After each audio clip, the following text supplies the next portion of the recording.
महाविकास आघाडीचे उमेदवार राजाभाऊ वाजे यांना ख्रिस्ती धर्मियांनी पाठिंबा दर्शविला आहे। ग्रामीण भागाबरोबरच शहरी भागात सुद्धा वाजे यांनी प्रचारात आघाडी घेतली आहे। नाशिक लोकसभा मतदारसंघाच्या महाविकास आघाडीचे उमेदवार राजाभाऊ वाजे यांना विविध समाज, सामाजिक संस्था, संघटना यांच्याकडून पाठिंबा मिळत असतानाच दुसरीकडे ख्रिश्चन समाजानेही राजाभाऊ वाजेंना आपला जाहीर पाठिंबा जाहीर केलाय। वाजेंना पाठिंबा देण्यासाठी नाशिक डायोसेशन काउन्सिलिंग ट्रस्ट असोसिएशनची बैठक संपन्न झाली। यावेळी धर्मगुरू पास्टर प्रवीण खुले, Nashik diocesan counselling trust association अध्यक्ष अजय श्रीवास्तव, माजी नगरसेवक जॉय कांबळे, शार्लेट नाडे यांनी ख्रिश्चन समाजाच्या वतीनं जिल्हा प्रमुख सुधाकर बडगुजर, माजी आमदार वसंत गीते, सहसंपर्क प्रमुख दत्ता गायकवाड, महानगर प्रमुख विलास शिंदे, राष्ट्रवादी काँग्रेस शरद पवार गटाचे जिल्हाध्यक्ष कोंडाजी आव्हाड, काँग्रेस शहराध्यक्ष आकाश छाजेड, हेमलता पाटील यांच्या प्रमुख उपस्थितीत राजाभाऊ वाजे यांना पाठिंबा जाहीर केलाय। ही जबाबदारी बनते की त्यांनी एकमुखी पाठिंबा हा महाविकास आघाडीला द्यावा आणि जो आज मी या ख्रिश्चन समाजामार्फत ज्या आपल्याला जाहीर करतो।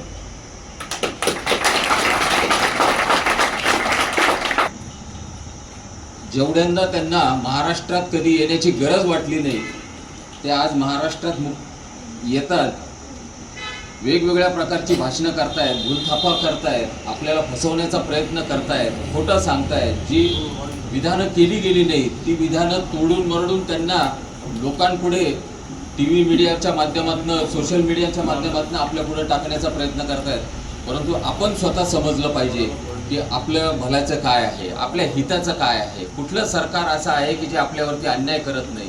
काँग्रेसने आजपर्यंत 60-70 वर्ष राज्य केलं, परंतु सुडाचं कधीच राजकारण केलं नाही, बदल्याची भावना ही कधीच ठेवली नाही। जो आपल्याबरोबर आला तो आपला असं समजून ज्यांनी वाटचाल केली, मला असं वाटतं अशा सरकारला पुन्हा निवडून देणं ही काळाची गरज आहे। आपण सर्व माझ्याबरोबर सहमत असाल अशी मी अपेक्षा करतो। बाळासाहेब, आपण आपला वेळ दिलात, या समाजाला आपण पुन्हा मार्गदर्शन करालच। वेळोवेळी चर्चमधनं आपण याची लोकांपर्यंत जाणीव ही दिली गेली पाहिजे अशी मी आपल्याला विनंती करतो। राजाभाऊ, आपण आज इलेक्शनमध्ये खूप मोठ्या प्रमाणावर आघाडी घेतलेली आहे। म्हणजे आज जर तुम्ही बघितलं तर कुठेतरी एक चर्चा आहे नरेंद्र मोदीच नाशिकमधून लढणार, परंतु मी तुम्हाला सांगतो राजाभाऊंसारखं व्यक्तिमत्व हे नरेंद्र मोदींपेक्षा उजवं आहे। या माणसाकडे खोटं नाही, या माणसाकडे लवाडी नाही, या माणसाचं काम बोलतं। तुम्ही जर आज बघितलं असेल तर माउथ पब्लिसिटी हा एक विषय आहे साहेब, आणि ज्यांनी राजाभाऊंना कधी बघितलं नाही तोही म्हणतो चांगला माणूस आहे। याचं कारण असं आहे की राजाभाऊंनी जे काही सिन्नरमध्ये काम उभं केलं, जे लोकांमध्ये डाऊन टू अर्थ राहून, म्हणजे जे जमिनीवरती राहून जे काही काम उभं केलं, लोकांचा संपर्क साधला, लोकांशी एक अशा प्रकारचं नातं तयार केलं की तिथनं वारं आपल्या नाशिकपर्यंत पोहोचले की माणूस कामाचा आहे। आणि म्हणून हक्काने आपल्याला आपली पुढची कामं राजाभाऊंकडे घेऊन जायचं आहे। समाज मात्र नाशिक जिल्ह्यातला जोही ख्रिस्ती समाज असेल, आमच्याकडे जवळजवळ 210 चर्चेस आहेत आणि लहान मोठे चर्चेस आहेत आणि बऱ्यापैकी जवळजवळ 50 ते 55 हजार मतदान आहे आमचं। ते फक्त ख्रिश्चन धरल्या जात नाही, काही ख्रिश्चन आहेत, काही नॉन ख्रिश्चन आहेत, परंतु जे त्याच्या संपर्कामध्ये जे आहेत तेवढं मतदान आहे। बरोबर आहे विवाह दादा, तेवढं मतदान आहे आणि हे सर्व मतदान मशालीलाच मिळेल असं नाशिक जिल्ह्याच्या वतीनं मी तुम्हाला आश्वासन देतो। म्हणून या ठिकाणी जो आता प्रश्न निर्माण झालेला आहे की आपण अगोदरच्या निवडणुका पाहिल्या तर त्यामध्ये कोणाला मतदान करायचं, काय करायचं आहे, परंतु कधी कधी मतदान विकल्या पण जातं, काही लोक पैसे घेतात मतदान करतात। परंतु ह्या वेळेस मात्र ख्रिस्ती समाज त्यानं स्वतःची एक स्ट्रॅटेजी तयार केलेली आहे। आमच्याकडे स्वतःचे लोक आहेत, आम्ही स्वतः याच्यामध्ये धर्मगुरू स्वतः याच्यामध्ये इन्व्हॉल्व आहेत आणि जॉयदादासारखे लोक जर आमच्या पाठीशी तर आमचा समाज कधीही विखुरला जात नाही, ही तेवढीच गोष्ट खरी आहे। जाहीर पाठिंबा मिळाल्यानंतर राजाभाऊ वाजे यांनी ख्रिश्चन समाजाचे आभार मानले। त्याची माहिती आमच्यापर्यंत येणं हे मला वाटतं पुढच्या काम करण्याच्या दृष्टीने जास्त वाढतो.